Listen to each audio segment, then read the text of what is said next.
Class 7 विषय हिंदी पाठ 6 महान विभूति राजेंद्र प्रसाद।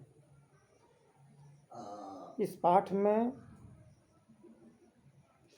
भारत के पहले राष्ट्रपति डॉक्टर राजेंद्र प्रसाद के व्यक्तित्व की अनगिनत विशेषताओं को उभार कर सामने लाने का प्रयास किया गया है।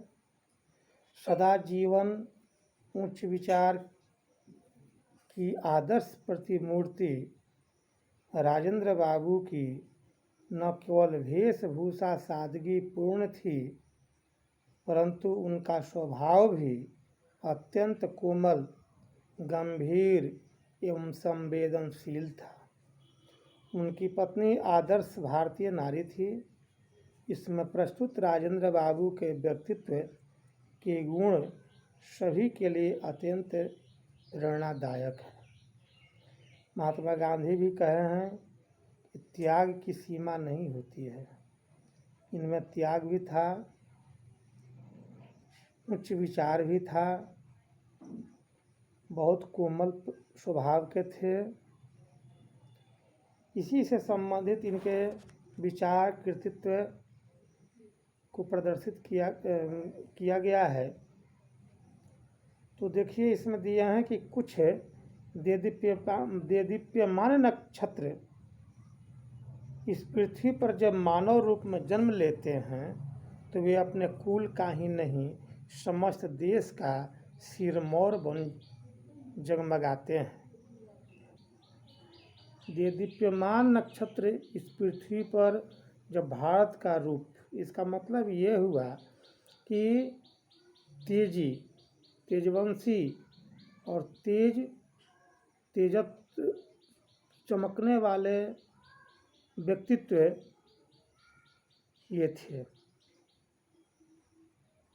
तो हमारे देश के प्रथम राष्ट्रपति राजेंद्र बाबू का व्यक्तित्व ऐसे ही देदीप्यमान नक्षत्र के समान था। किसी भी देश का प्रथम नागरिक या राष्ट्र प्रमुख अत्यंत त्यागमय और सदा जीवन यापन करने वाला हो सकता है, इसका वे प्रत्यक्ष प्रमाण थे। राजेंद्र प्रसाद का जन्म 3 दिसंबर 1884 को बिहार के एक छोटे से गांव जीरादेई में हुआ था।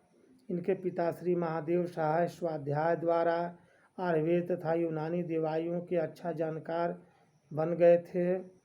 वे गरीबों का उचित इलाज करते हुए उन्हें मुफ्त दवा भी दिया करते थे। वे फारसी भाषा, कसरत तथा घुड़सवारी में भी प्रवीण थे। इनके पिताजी, ये सारे गुण पुत्र को भी पिता के से अनायास ही प्राप्त हो गए थे। जो पहले गुण इनके पिता में था, वे गुण अनायास अचानक इनमें स्वतः प्राप्त हो गया। उनकी माता कमलेश्वरी देवी अत्यंत धार्मिक विचार वाली थी। उन्होंने अपने पुत्र को बचपन से ही रामायण और महाभारत की अनेक कहानियाँ सुनाई। इस तरह स्वाभाविक रूप से माता पिता का परोपकारिता, सेवा भाव, धार्मिक प्रवृत्ति आदि संबंधी गुण पुत्र में स्वतः चले आए थे। इनके ये विशेष उसके लिए कोई कठिनाई नहीं करनी पड़ी।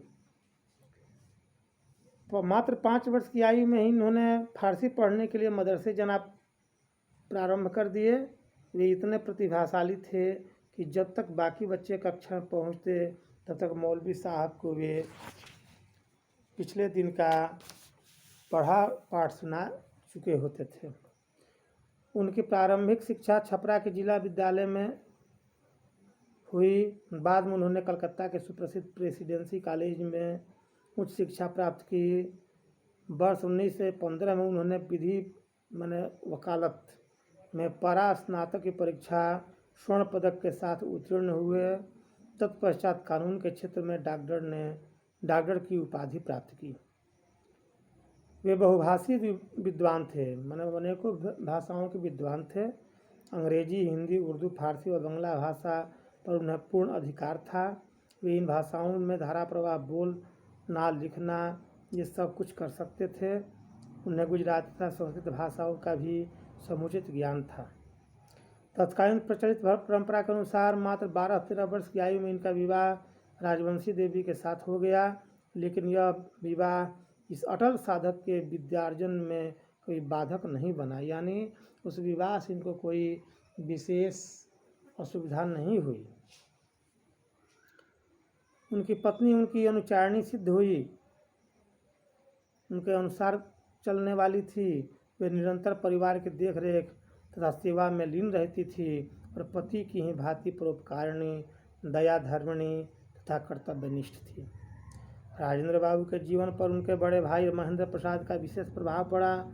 उन्होंने ही राजेंद्र बाबू के मन में देश प्रेम की लौ जगाई थी, जबकि राजेंद्र बाबू ने अपनी वृत्ति शुरुआत का एक वकील के रूप में थी, परंतु देश की तत्कालीन परिस्थितियों तथा हलचलों के प्रभाव से वे अछूते नहीं थे, यानी वे सब कुछ देश के विषय से अवगत थे। वे अपने आसपास की परिस्थितियों का बौद्धिक एवं तार्किक आकलन भी कर रहे थे। उन्हें अनुभव हो रहा था कि उनकी आवश्यकता परिवार से अधिक मातृभूमि को है, अपने देश के लिए है। गोपाल कृष्ण गोखले ने उन्हें सर्वेंट ऑफ इंडिया सोसाइटी नामक संगठन में शामिल होने के लिए प्रेरित किया, प्रेरणा दी, जो उनकी पारिवारिक जिम्मेदारियों के कारण असंभव नहीं हो पाया। वे इसके लिए हृदय में से बहुत दुखी भी रहे। वस्तुतः संपूर्ण परिवार का भार वे अपने भाई पर ही डालना नहीं चाहते थे। राजेंद्र प्रसाद स्वदेशी आंदोलन, बहिष्कार आंदोलन आदि पूरे उफान पर थे। राजेंद्र प्रसाद भी अब इनसे अछूते न रह सके। जब विदेशी वस्तुओं की होली जलाने का समय आया तो उनके पास कोई भी विदेशी वस्त्र न था। उनका झुकाव आश्चर्यजनक रूप से पहले से ही स्वदेशी वस्तुओं की ओर था। वे अपने स्वदेश यानी अपने ही देश के कपड़ा, अपने ही देश की भोजन इत्यादि सब कुछ अपने ही देश का वे व्यवहार में लाते थे, विदेशी का नहीं। चंपारण आंदोलन में राजेंद्र बाबू ने खुलकर भाग लिया और गांधी जी के विश्वास पात्र बन गए। स्वतंत्रता आंदोलन के साथ जुड़कर भी वे सामाजिक समस्याओं के प्रति अपने दायित्वों को नहीं भूल सके। वर्ष 1914 में बंगाल और बिहार के बाढ़ग्रस्त लोगों में वे रात दिन का अंतर भूलकर भोजन और कपड़ा बांटते रहे, यानी ये नहीं कि भाई सुबह है, शाम है, दिन है, रात है, निरंतर हमेशा वे संलग्न थे कार्य में। समाज कल्याण हेतु उनकी निस्वार्थ और कठिन साधना सचमुच वंदनीय है, वंदना करने योग्य है। उन्होंने सदैव ही सदा जीवन व्यतीत किया। वे कभी तामसी नहीं थे, कभी विलासिता में नहीं रहे। गांधी जी के संपर्क में आने के बाद उनमें आत्मनिर्भरता की भावना, मैं अपने आप पर निर्भर रहूँगा, किसी से सहयोग की अपेक्षा नहीं रखते थे, इस तरह की भावना और अधिक बढ़ गई थी। राष्ट्र एवं गांधी जी के प्रति संपूर्ण निष्ठा और श्रद्धा भाव रखते हुए वे स्वतंत्रता आंदोलन में जी जान से कूद पड़े। बिहार में नमक सत्याग्रह का पूरा भार उन्होंने स्वयं संभाला और गिरफ्तार कर लिए गए। उन्हें 6 महीने ही जेल में सजा हुई।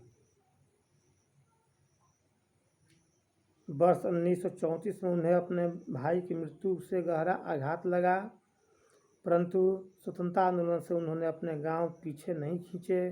1939 एवं 47 तक के वर्ष उनके लिए विशेष रूप से उल्लेखनीय रहे। स्वतंत्रता आंदोलन स्वशासन की ओर पग बढ़ा रहा था, विदेशी शासकों के अत्याचार भी बढ़ रहे थे और इसी समय एक और गहरी चोट उन्हें पहुंची, वह थी जीरादेई में भड़के दंगे। यह विभाजन की विडंबना थी जिससे फसाद एवं स्वयं ही जन्म ले लिया। उनका जन्म स्थान कभी हिंदू मुसलमान और सौहार्द का प्रतीक रहा था। वहाँ दोनों समुदाय द्वारा इकट्ठे होकर दिवाली के दीपक जलाए जाते थे, मुहर्रम पर ताजिए निकाले जाते थे, पर वह अब वही स्थान जल रहा था। वे बुरी तरह आहत हुए। उन्होंने वहाँ के समस्त लोगों से अपील की कि वे विचारों से भिन्न हो सकते हैं, परंतु इसका अर्थ यह कदापि नहीं कि वे एक दूसरे का रक्त बढ़ा दें। इस तरह की बात थी। अंततः सारे प्रयत्न विफल रहे और अखंड भारत का स्वप्न भी खंडित हुआ। जो टुकड़ा में नहीं होना चाहिए वह टुकड़ा में खंडित हो गया। परंतु 15 अगस्त 1947 का दिन स्वतंत्र प्राप्ति के साथ देश का भाग्य विधाता बन गया। इससे पूर्व मैंने पहले वर्ष 1946 में देश का संविधान बनाने के लिए एक संविधान सभा बनाई गई थी, जिसके अध्यक्ष पद का दायित्व उन्हें सौंपा गया था। 1950 ईस्वी में भारत गणतंत्र बना तो वे सर्वसम्मति से देश के प्रथम राष्ट्रपति के रूप में चुने गए। इस महान व्यक्तित्व ने अपने संपूर्ण सेवा काल में राष्ट्रपति भवन का कभी भी निजी कारणों से उपयोग नहीं किया। वे केवल सरकारी काम से ही वे उपयोग में रखते थे। इस तरह का राजेंद्र प्रसाद थे। यह उनके महान चरित्र की पराकाष्ठा थी कि वे मात्र एक कमरे में रहते थे और अपनी पत्नी के साथ से बना भोजन नहीं ग्रहण करते थे। ऐसे ही निस्वार्थ राष्ट्र प्रेमी को सत सत बार प्रणाम है। समस्त राष्ट्र का स्वामी होने के बावजूद उन्होंने किसी भी विशिष्ट सुख सुविधा का अपने लिए कभी उपयोग नहीं किया। वे स्वयं रेलवे की सामान्य श्रेणी में ही यात्रा करते थे। आज के जैसे नहीं कि हमको बहुत सारी सुविधाएं चाहिए, बहुत सारी अंगरक्षक चाहिए। जनसंपर्क में रहना तथा आम लोगों से मुलाकात करना उन्हें बहुत अच्छा लगता था। उनके द्वारा रचित कुछ विशिष्ट पुस्तकों में उनकी आत्मकथा सर्वोपरि है तथा चंपारण में सत्याग्रह, बापू के कदमों में आदि इनकी प्रमुख उल्लेखनीय पुस्तकों में शामिल है। वे भारत के एकमात्र ऐसे राष्ट्रपति हैं जो 2 बार राष्ट्रपति चुने गए। सन 1962 में उन्हें भारत रत्न की उपाधि से सम्मानित किया गया, जिसके वे सच्चे अर्थों में हकदार थे। 18 फरवरी 1963 को पटना में उनकी यह लीला समाप्त होने के साथ एक महान आत्मा इस संसार से विदा हो गई। इस तरह के महान हमारे देश के प्रथम राष्ट्रपति डॉक्टर राजेंद्र प्रसाद थे। इनकी कृतित्व एवं व्यक्तित्व सराहनीय है और इससे हम लोगों को प्रेरणा मिलनी चाहिए। हम लोग भी सत्य आचरण और कर्म पथ पर अडिग रहें, सदा जीवन बिताएं, उच्च विचार रखें। यही हम लोगों से को ये प्रेरणा लेनी चाहिए। इसी के साथ मैं विराम करता हूँ इस पाठ के साथ और इसका प्रश्नोत्तर आप लोगों तक हम भेज रहे हैं। कृपया आप लोग इसे अवश्य अभ्यास पुस्तिका में बनाएंगे और 1 नंबर मौखिक प्रश्न और 2 नंबर होमवर्क में आप लोगों को दे रहे हैं। इसे आप लोग अपने से स्वयं को बनाएंगे। इसी का साथ में विराम करता हूँ। धन्यवाद।